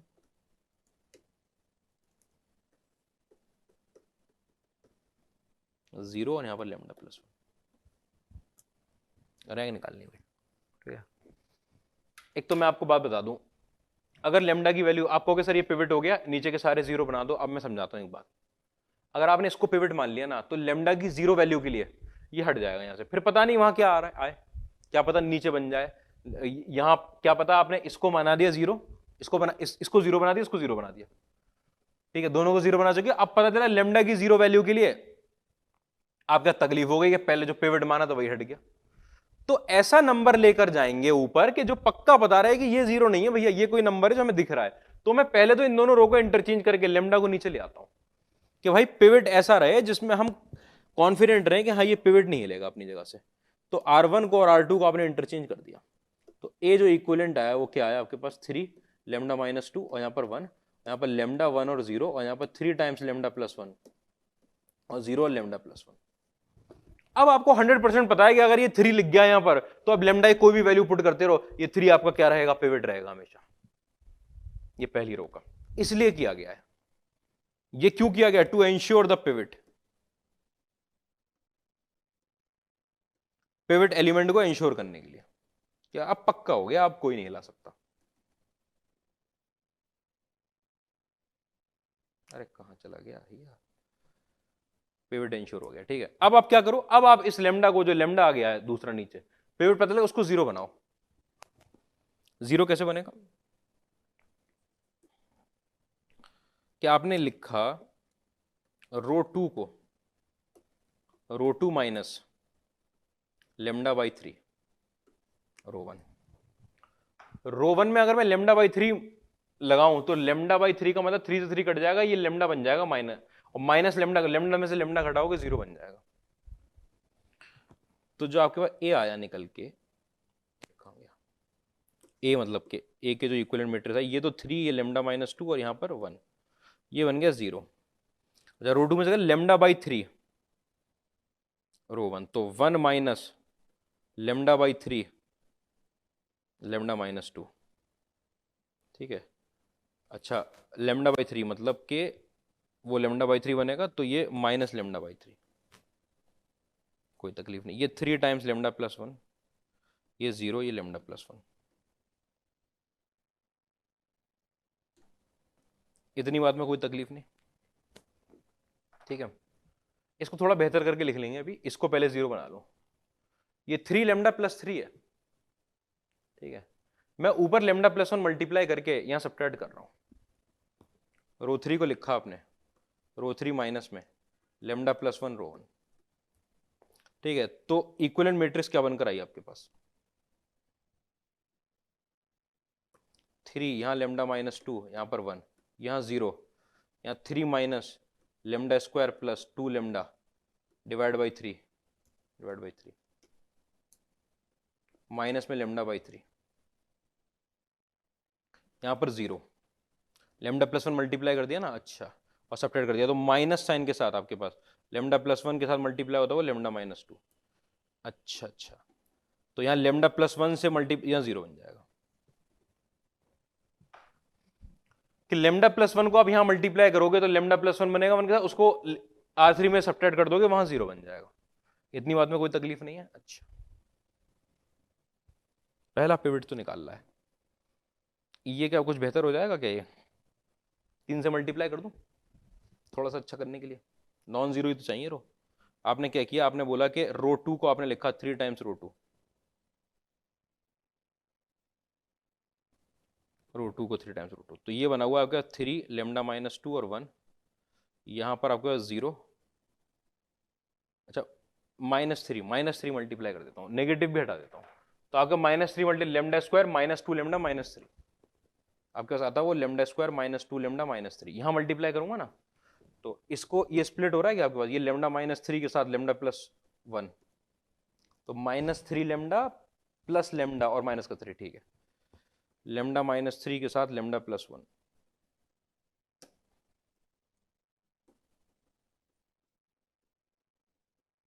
ठीक है, यहां पर आपके पास सिर्फ लेमडा, यहाँ 0, यहाँ माइनस में आपके पास लेमडा प्लस 1 के साथ लेमडा माइनस 2 और यहाँ पर 0।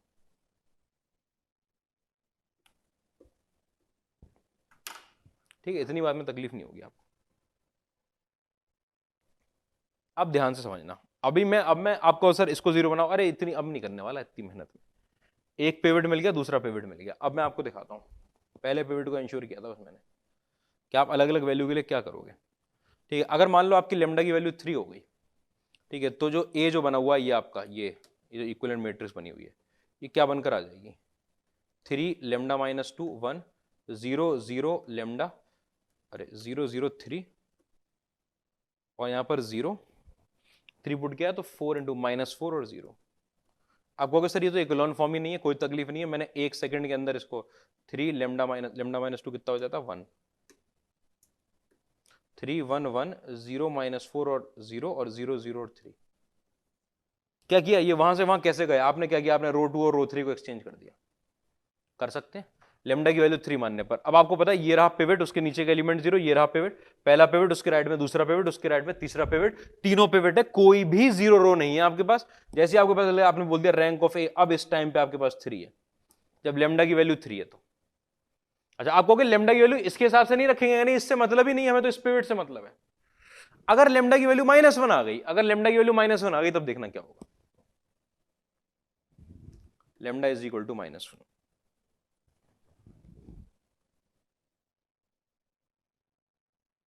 किसमें से देख रहे हैं, इसमें, अरे कहां गया,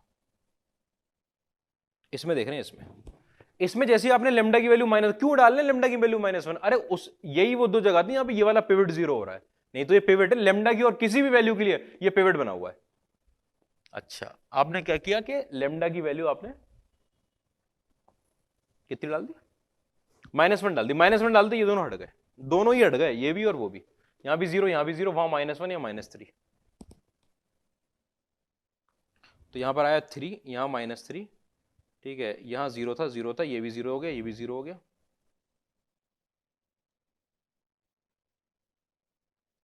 और 1 -1 और 0। अच्छा,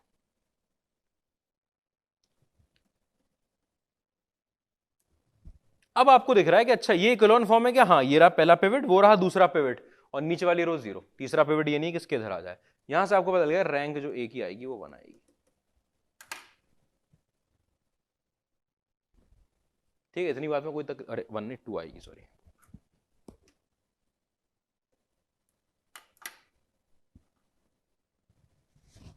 इतनी बात में प्रॉब्लम नहीं होगी आपको। अच्छा, अब क्या देखना है, अब और किसी वैल्यूज के लिए लेमडा की वैल्यू 2 के लिए। अच्छा, 2 पे क्या होगा, ये 0 बन जाएगा, लेमडा इज इक्वल टू 2 पर ये 3 लिखा हुआ है, ये 0 बन जाएगा, ये 1 है, ठीक है, यहाँ पे 0 0 पहले से ही है, 2 रखने पर इस पे तो कोई असर नहीं है मेरे ख्याल से, 2 रखने पर ये आएगा 3 और -3, -3 उधर 2, ये 0 और यहाँ पर 0 है, ठीक है, ठीक है, 2 रखने पर ये आ गया। आपको पता है जैसे आपने लेमडा की वैल्यू 2 रखी, उस टाइम पे क्या हुआ, उस टाइम पे देख लो कि लेमडा की वैल्यू 2 रखने पर यहां -3 आया, नीचे वाली जो पूरी ये पिवट है, ये पिवट है, कोई तकलीफ नहीं, नीचे वाली रो 0 हो गई, नॉन जीरो रो कितनी रह गई, 2 रह गई, रैंक ऑफ ए अभी भी कितना आ गया आपके पास, 2। अच्छा अच्छा, रैंक ऑफ ए 2 आ गया। तो ये जो लेमडा की वैल्यू थी इनके रूट पे तो आपने चेक कर लिया, और कोई जगह चेक करने की, बाकी और किसी वैल्यू पे कि आर की वैल्यू, अगर मैं लेमडा की वैल्यू 1 रख दी, मान लो एक वैल्यू आएगी ना लेमडा की वैल्यू 1 भी तो आ सकती है, कुछ भी आ सकती है लेमडा की वैल्यू, तो यहां पे रखने पे क्या होगा कि 1 रखने पर तो ये बनेगा -4,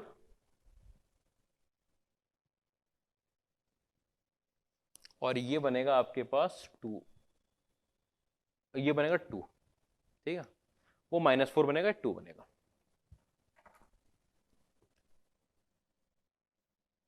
क्या रख रहा हूँ मैं, लेमडा की वैल्यू 1, इसको मैं लिख ही लूँ ना, 3 लेमडा -2, लेमडा की वैल्यू 1 रख रहा हूँ ना, ये -1 बना, ये 1 था ही, ये 0 था, ये 0 था, ठीक है, लेमडा की वैल्यू पे ये -4 बना था, ये 2 बना था, 1 रखने पर ये लेमडा था, ये 0 था, ये आ गया ए, सोचो आराम से, ठीक है, देख लेना ये आएगा। अब जब ए ये आ गया तो आपने कहा सर ये तो इकोलॉन फॉर्म ही नहीं है। हाँ बिल्कुल सही बात है कि पिवट के राइट है पिवट, इसके तो नीचे ही आ गया पिवट। पहले तो हटाओ इनको, हटाने से पहले मैं इसको ऊपर उसको इधर उधर कर लेता हूँ। रो 2 को रो 3 से एक्सचेंज कर लिया आपने, ठीक है। यहाँ पे लिखा हुआ है 3 -1 और 1, यहाँ 0 2 और 0, यहाँ 0 -4 और 1, ठीक है। आपने इसको -2 से मल्टीप्लाई करके सब्ट्रैक्ट कर दिया। रो 3 को आपने लिखा रो 3 प्लस 2 टाइम्स रो 2, ये किया ना, रो 3 प्लस 2 टाइम्स रो, इसमें 2 मल्टीप्लाई करूंगा तो 4 बन जाएगा, ऐड कर दूंगा तो कट जाएंगे। तो ये 3 -1 और 1, ये 0 2 और 0, यहां पर आपका ये 0 ही आएगा, ये आपका 0 बन जाएगा, वो 2 टाइम्स रो 2 में ये 1। आपको पता है कितनी आ गई रैंक, रैंक इसकी फिर वापस 3 आ गई। नॉन जीरो रोज कितनी है आपके पास? 3। आप ऐसी कोई भी वैल्यू पुट करते देखते रहो, कोई जो मर्जी आए वैल्यू पुट कर लो, ठीक है। अब आपकी रैंक 3 से नहीं हिलने वाली, क्योंकि यहां पे दोनों कांस्टेंट टर्म आ जाएंगे। ऐसा नहीं होगा कि दोनों टर्म जो है आपस में कट जाए। एक दो वैल्यू पे आपको चेक करना होता है, आप बोल दो for rest of the values, ऐसा हो जाएगा, ठीक है। इतनी बात में कोई प्रॉब्लम नहीं है, आराम से देख लो कि ये क्या किया, ये वैल्यू क्यों रख के देखी, ये वैल्यू रख के देखी कि जो हमारे पास रूट थे, जो लेमडा की क्वाड्रेटिक बनी हुई थी, उसके जो रूट थे वो तो ठीक है, वो पूरे पूरे टर्म को 0 बनाएंगे, तब आपका पिवट चेंज होगा, तब आपकी नॉन जीरो रो वगैरह चेंज होंगी, तो ठीक है। बाकी जगह पर क्या होगा, बाकी जगह पर दोनों पे कोई ना कोई कांस्टेंट टर्म आएगा, आप उन्हें एडजस्ट करवा दोगे। जैसे आप एडजस्ट करवाओगे हमेशा रैंक कितनी आती रहेगी? 3 आती रहेगी। तो 2 जगह आ रही है आपकी रैंक 2 आ रही है, बाकी सब जगह कितनी आएगी? रैंक 3 आएगी। तो ऐसे करके आपको रैंक में चेक कर लेना था, इससे ज्यादा कुछ नहीं करना था उसमें, ठीक है।